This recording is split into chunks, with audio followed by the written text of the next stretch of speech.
Hola hermanos, buenas noches, buenas tardes. Saludo con mucho cariño a mis hermanos varones en este culto de hoy día martes. Saludo también con mucho afecto a las hermanas que estén en sintonía con nosotros en este culto. Y también con mucho cariño y atención a mi pastor Elías Medina y su linda familia. Yo hoy día voy a desarrollar un tema sencillo, una reflexión. Ya le diré cuál es ella. Recordarles que el martes pasado nuestro hermano Claudio Barría nos habló de la importancia y la trascendencia de las decisiones en la vida, ¿se acuerdan? Yo en forma jocosa diría que él tomó una gran decisión en su vida cuando tuvo que tomar a la señorita Jocelyn por esposa, ¿verdad? Cuando decidió irle a pedir el matrimonio. Bueno, y así también todos tenemos grandes decisiones en la vida. Y una de las tantas importantes decisiones en la vida, que nos mencionaba también nuestro hermano, es aquella en que el ser humano o acepta o rechaza la voz del Espíritu Santo, que lo está redarguyendo e insistiendo que acepte la palabra de Dios, el Evangelio, y acepte la bendición. Hoy quiero reflexionar sobre el valor y la trascendencia de nuestras palabras, de lo que hablamos y cómo lo hablamos, cómo hacemos notar nuestros pensamientos y las intenciones de nuestro corazón en nuestras relaciones comunes, como también en relación con los hermanos. Una palabra curiosa, no sé si ustedes yo creo que la habrán escuchado, las muletillas. ¿Han escuchado hablar de las muletillas o de las palabras cliché, como le dicen algunos? Bueno, muletillas, ¿qué son estas? Son palabras o interjecciones que se repiten y se repiten en medio de un discurso o en conversaciones como pausas mientras el que está hablando piensa en la siguiente palabra. Frases repetitivas sin sentido mayor, como por ejemplo, déjeme decirle, ¿me entendió? O sea que, así. Estimados auditores, hay un periodista y locutor de Radio Esperanza en un programa que mientras desarrolla la temática mete entre medio una pausa y dice estimados auditores. Supongo que lo hará con gracia, estimando que son estimados sus auditores. Bueno, y también recordarán ustedes, antes que existiera el WhatsApp, cuando nos escribíamos cartas y le colocábamos al principio frases cliché. Atentamente, no, primero le poníamos estimado señor, estimada señorita, estimada señora. Si era estimado o no era estimado no importaba mucho. Y cuando terminábamos las cartas le poníamos sin otro particular, se despide atentamente de usted. Sería, de acuerdo al contenido del tema, sería una despedida atenta o sería una despedida media molesta, media enojona.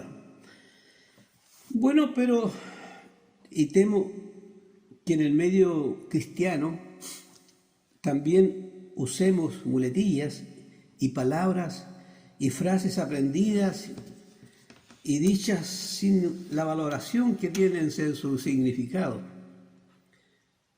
Por ejemplo, no sé si usted, bueno, yo no he escuchado tantos prédicas directas o radio o televisión en que de repente el predicador en su entusiasmo dice gloria a Dios, amén, aleluya, tu sangre Señor. Y lo más común y riesgoso que yo veo como frases cliché o muletillas, el decir que el Señor le bendiga. Por no decir chao, hasta luego, nos veremos en otra oportunidad. Porque decir el Señor te bendiga, en verdad estamos deseando que el Señor sea propicio a su interlocutor o a la asamblea? Estoy recordando, leyendo en el libro de Números, cuando Jehová le dice a Moisés que Moisés le diga a su hermano Aarón, que era sacerdote, que bendijese al pueblo. Números capítulo 6, versículo 24, una bendición muy conocida y muy preciosa, que dice: Jehová te bendiga y te guarde, Jehová haga resplandecer su rostro sobre ti y tenga de ti misericordia. Jehová alce sobre ti su rostro y ponga en ti paz. Una bendición verdadera, real, profunda, en la cual el sacerdote Aarón, en este cargo que tenía de representar al pueblo ante Dios, ante Jehová, el profeta representaba a Jehová ante el pueblo, le hace esta tremenda bendición. Hay un proverbio árabe que es bueno, es magnífico. Dice el proverbio, dice que el hombre es dueño de su silencio, pero esclavo de sus palabras. Importante. Pero Salomón también tiene lo suyo. En el proverbio 10:19 dice: el que refrena su lengua es prudente. En el libro de Santiago, en la epístola general de Santiago, este dirigente de la iglesia de Jerusalén, que era medio hermano de Jesús, o sea, era un hermanastro de Jesús por parte de mamá, de María, aunque esto le moleste a los amigos de otra iglesia llamada predominante en el mundo, y que según un historiador de la época, Josefo fue martirizado en Jerusalén en el año 63 después de Cristo, o sea, 30 años después de que fue crucificado su medio hermano Cristo Jesús. Pues bien, en nuestra sana relación con Dios y nuestros hermanos, la palabra bien dicha, no en el sentido foniátrico, porque hay algunos que a veces no se les entiende lo que hablamos. Hay algunos medios enredados para hablar, sino cómo lo dicen o cómo bendicen a su hermano o a su interlocutor. Hay un pasaje bien precioso, en el libro de Juan, capítulo 4, en el versículo 20 en adelante, en la cual relata un encuentro de Jesús con la mujer de Samaria, no sabemos el nombre. Dice este relato que Jesús iba de Judea. Israel tenía 3 provincias: Judea, Samaria y Galilea. La del medio, Samaria, que no tenía mucha simpatía con los judíos ni los judíos con los samaritanos, porque los samaritanos eran una raza mezclada con los asirios, de cuando estos fueron esclavizados al pueblo de Jehová, los judíos, como 700 años atrás. Entonces dice el relato que Jesús tenía que pasar por Samaria. Y dice la lectura, como lo relata Juan, que Jesús iba cansado en el camino, caminando. Jesús también se cansaba. Jesús también tenía hambre. Jesús también lloraba. Y también cantaba. Y se sienta en el pozo de Jacob, y al mediodía va una mujer del pueblo, Sicar, a sacar agua en una hora en que ya las mujeres más nobles o de prestigio en la ciudad iban temprano a sacar agua, de modo que esta mujer que tenía mal nombre en la ciudad de Sicar va solita al mediodía cuando ya no hay nadie y cuando el sol está paradito. Y Jesús tiene con ella un diálogo con respecto al agua. Eso es un pasaje que conocemos bastante. Pero hay una parte interesante ahí en ese relato que le dice Jesús a la mujer samaritana: Dios es espíritu, y los que le adoran en espíritu y en verdad es necesario que le adoren. Muy importante para lo que estoy tratando de reflexionar. Dios es espíritu, y la palabra espíritu está con mayúscula, porque se refiere a la tercera persona de la Trinidad. Los testigos de Jehová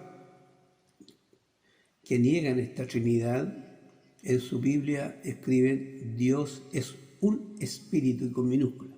Pero bueno, Dios es espíritu, le dice, y los que le adoran en espíritu con minúscula, o sea, nosotros mismos, nuestro interior, este hombre interior que va desarrollándose mientras el exterior se va deshaciendo o gastándose, como explica Pablo, es necesario que en espíritu y con verdad, con discernimiento, con conocimiento de lo que se está haciendo, es necesario que le adores. ¿Se acuerdan? Quizás no se acuerden que varios domingos atrás tuve el privilegio, ordenado por el pastor, para hablar de la Santa Cena, y de ahí expliqué que la Santa Cena no era irse a poner de acuerdo con el hermano, pedirle perdón, sino que era tomar la cena del Señor con discernimiento, con una convicción profunda de lo que se estaba haciendo, de que ese pan y esa copa los hacía recordar lo que Jesús hizo por mí, hizo por ti. Pablo dice en Gálatas 2:20: con Cristo estoy juntamente crucificado, y ya no vivo yo. La cena se toma con discernimiento, con convicción, con llanto, con dolor, con alegría, con satisfacción de haber sido perdonado.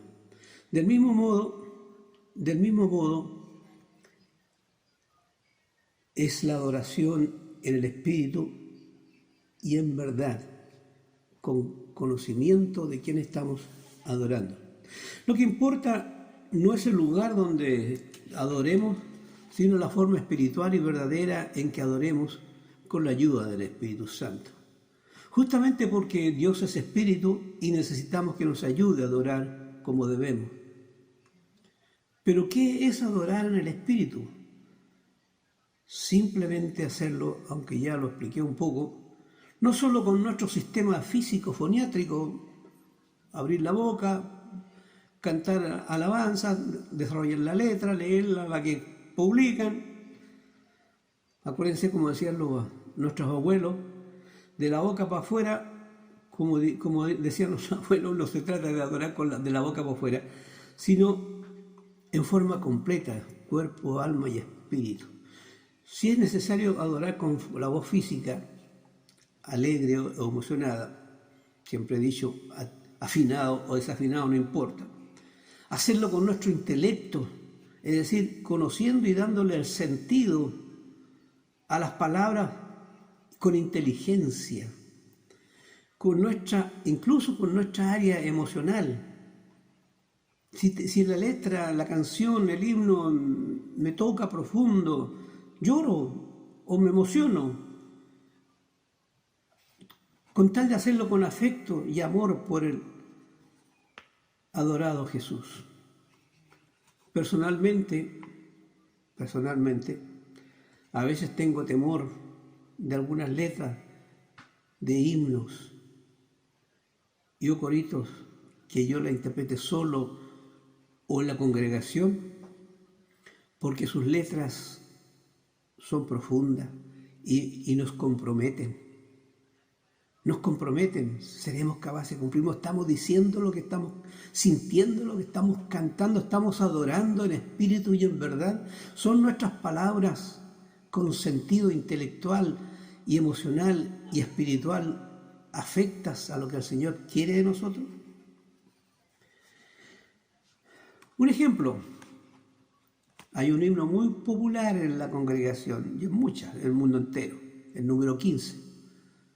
Cuán grande es Él. Hay muchas versiones que uno encuentra en la internet. En cuarteto, en coro, con orquesta, en fin. Y en la iglesia nosotros de repente el que coordina también lo elige. Cuán grande es Él. Pero ¿cómo empieza el cuán grande es Él? Empieza, Señor mi Dios. Señor mi Dios, al contemplar los cielos, Señor mi Dios. ¿Qué es lo que es Señor? ¿Qué estoy diciendo? Estoy proclamando que Jesús primeramente es Dios. Y estoy proclamando que además es mi Señor. Es decir, yo soy su siervo y que vivo bajo su señorío. Señor mi Dios. ¿Es verdad que este Jesús, Dios, es mi Dios? ¿O es mi trabajo? ¿O es mi casa? ¿O son mis hijos? ¿Mis nietos? ¿O algo más? ¿O mi esposa, mi novia, mi Dios? El Señor no nos acepta otro Dios. Él es fuerte y celoso. Por lo tanto, cuando decimos Señor mi Dios, no se trata que lo digamos de forma afinada, sino que digamos con el corazón. Oiga, y hay un corito que casi siempre lo saco a colación, que me parece tan terrible cantarlo si no lo hago con verdad y en el Espíritu. Puedo confiar en el Señor. Te lo he cantado un montón de veces, hermano y hermano. Puedo confiar en el Señor. Si el sol llegara a oscurecer y no brille más, yo igual confío en el Señor que no va a fallar. Mire lo que estamos diciendo. ¿Será cierto? Porque este corito, esta alabanza, está refiriendo a una situación extrema. No estoy hablando de un problema cósmico, porque el Sol como tal tiene millones y millones de años y los astrónomos dicen que todavía le faltan unos cuantos millones todavía para que se apague y se convierta en una estrella enana y nos baje su calor o aumente su calor. Está refiriendo a situaciones álgidas de nuestra vida, enfermedad, lo más común, cesantía, incendio en la casa, un hijo enfermo o una ovejita negra en la casa, qué sé yo. Y estamos diciendo que aunque eso pase, igual confiamos en el Señor. Ya. Bueno.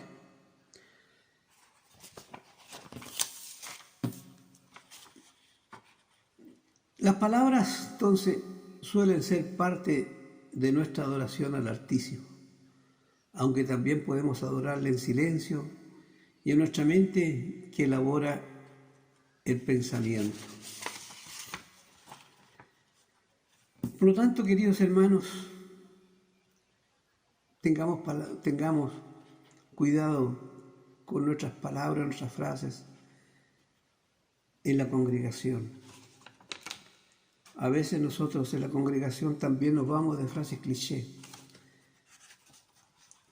Si estamos frente al auditorio o estamos frente a un solo hermano, en vez de decirle, chao hermano, hasta luego hermano, que esté bien, ¿qué le decimos? Que Dios le bendiga. que el Señor lo bendiga. Pero no sale solo, aflora solo, aflora solo. Pero hermanos, tengamos cuidado. No se trata de bendecir hacia el lore, sin sentido, por no decir hasta luego hermano, nos vemos otra vez, etcétera, etcétera. Muy fácilmente hasta del púlpito le decimos que el Señor le bendiga. ¿Qué le estamos diciendo al hermano? Ni se nos pasa por la mente lo que le queremos decir quizá. A lo mejor estoy diciendo un prejuicio, pero hermanos queridos, porque cuando le decimos a un hermano o a un familiar en forma verbal o escrita que el Señor te bendiga, le estamos transmitiendo el concepto de que, primero, la presencia, la actividad y el amor de Dios entren en función en la vida y en el medio ambiente de esa persona o de esa congregación. Te repito, hermano, cuando tú dices que el Señor te bendiga, no le estás diciendo, hasta luego, hermano, nos vemos en otra oportunidad. Saludo atentamente a usted. Le estamos diciendo, deseándole, así como Aarón bendecía al pueblo, estamos deseando que la presencia, que la actividad y el amor de Dios entren en función en la vida y en el medio ambiente de una persona o congregación. El pueblo de Jerusalén, una semana antes de que el Señor fuese crucificado, según relata Mateo capítulo 21, versículo 9, cuando Jesús entra a Jerusalén sentado en un pollino, este animalito, hijo de una asna, el pueblo cortaba ramas y le decían, Hosanna al Hijo de David, bendito el que viene en el nombre del Señor, Hosanna a las alturas. Esa frase, Hosanna, en el hebreo significa aclamación, admiración, adoración, pero eran palabras rituales que el pueblo lo hacía en la fiesta de los tabernáculos y en la fiesta de Pascua.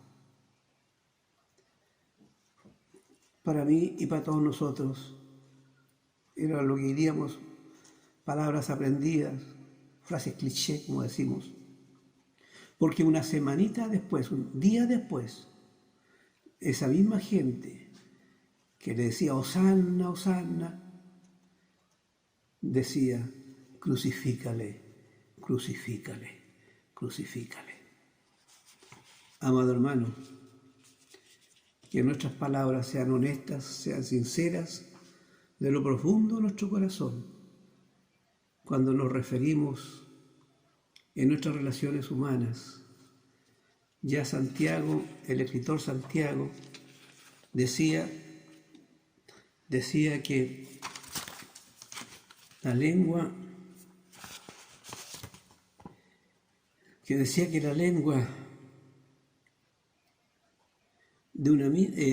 dirige nuestra boca, nuestro sistema foniátrico, hace que de una misma boca procedan bendición y maldición. Hermanos míos, dice Santiago, esto no debe ser así. Hasta aquí la reflexión, hermano querido. Cuando cante, cuando ore, cuando dice que está adorando y alabando, desvístase de su hombre natural y póngale sentido y corazón y espíritu a las palabras. Y si alguna de ellas son demasiado comprometedoras y usted no se siente capaz y lo sienten que le tocan demasiado, mejor no los diga. Porque del corazón habla la boca. Que Dios bendiga esta palabra, espero les haya agradado.